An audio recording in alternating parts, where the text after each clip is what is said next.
ശിവപ്രസാദം ജ്യോതിഷത്തിലേക്ക് എല്ലാവർക്കും സ്വാഗതം.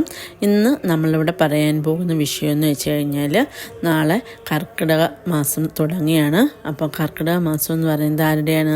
ശ്രീരാമസ്വാമിയുടെ, അതായത് ഭഗവാന്റെ ജന്മമാസമാണ്. അപ്പോൾ അതുകൊണ്ട് തന്നെ എല്ലാവരും വീടുകളിൽ കഴിവതും എല്ലാവരും രാവിലെ കുളിച്ച് വിളക്ക് കത്തിച്ച് ഭഗവാന്റെ അതായത് രാമായണം വായിക്കാൻ എല്ലാവരും ശ്രദ്ധിക്കുക. അപ്പോൾ ജീവിതത്തിൽ നമുക്ക് പലതരം കഷ്ടതകളും വിഷമതകളും ഒക്കെ ഉണ്ടെങ്കിൽ, അങ്ങനെയൊക്കെ അനുഭവിക്കുന്നവരുണ്ടെങ്കിൽ എല്ലാവർക്കും ആ ഒരു പ്രശ്നങ്ങളൊക്കെ മാറി എല്ലാവർക്കും സർവ്വ സൗഭാഗ്യങ്ങൾ ഭഗവത് കൃപയാൽ ഉണ്ടാകുന്നതായിരിക്കും. അതായത് ശ്രീരാമസ്വാമിയുടെ രാമായണം വായിക്കുമ്പോൾ തന്നെ നമ്മുടെ ഉള്ളിൽ എന്തെന്നില്ലാത്തൊരു സമാധാനവും സന്തോഷവും ഭഗവാന്റെ പേര് പറയുമ്പോൾ തന്നെ, അതായത് എപ്പോഴും ശ്രീരാമ ജയ എന്നൊരു മന്ത്രം ജപിക്കുക, അതായത് അല്ലെങ്കിൽ ജയ ശ്രീരാമ, അങ്ങനെ. അപ്പം ഭഗവാൻ എപ്പോഴും ചെയ്യുക, അതായത്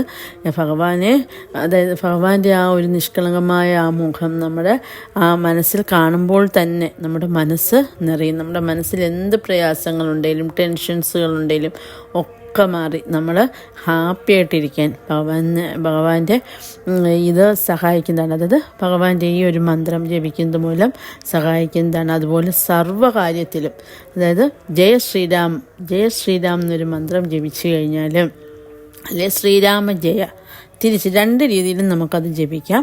അപ്പം അങ്ങനെ, അതായത് രാമായണം വായിക്കുന്നതിനോടൊപ്പം തന്നെ ഇതും കൂടെ ജപിച്ച് കഴിയുകയാണെങ്കിൽ, അതായത് ഇതൊരു 21 പ്രാവശ്യമൊക്കെ ജപിക്കുക. ജയ് ശ്രീരാം ജയ് ശ്രീരാം ജയ് ശ്രീരാം അങ്ങനെ ജപിക്കുക. ഭഗവാനെ മനസ്സിൽ കണ്ടുകൊണ്ട് അങ്ങനെ ജപിക്കുക. അപ്പം ജീവിതത്തിൽ കാര്യവിജയം, അതായത് എന്ത് കാര്യത്തിന് നിങ്ങൾ ഇറങ്ങുന്നുവോ അതിൽ നിങ്ങൾക്ക് കാര്യവിജയം ഉണ്ടാകുന്നതായിരിക്കും. അതുപോലെ സർവ്വ സൗഭാഗ്യങ്ങൾ ഭഗവാൻ തരുന്നതായിരിക്കും. അപ്പോൾ എല്ലാവരും ശ്രീരാമസ്വാമിയെ ഭജിക്കാൻ പ്രത്യേകം ശ്രദ്ധിക്കണം. ഭഗവത് കഥയൊക്കെ ഞാൻ ഇന്നാൾ പറഞ്ഞു തന്നിട്ടുണ്ടായിരുന്നു, ശ്രീരാമസ്വാമിയുടെ കഥ.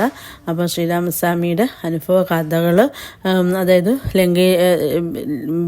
ദേവിയെ പിരിഞ്ഞ് ഇരുന്ന ഭാഗവും ഒക്കെ അതുമായിട്ട് ബന്ധപ്പെട്ട കഥകളൊക്കെ ഞാനും ഇനി വരുന്ന എപ്പിസോഡുകളിൽ പറയുന്നതായിരിക്കും. അതുപോലെ തന്നെ എല്ലാവരും രാമായണം വായിക്കണം. വായിച്ച് എല്ലാവരിലും സർവ്വ സമാധാനവും സന്തോഷവും ഒക്കെ എല്ലാവർക്കും ഉണ്ടാകട്ടെ എന്ന് ആശംസിച്ചുകൊള്ളുന്നു.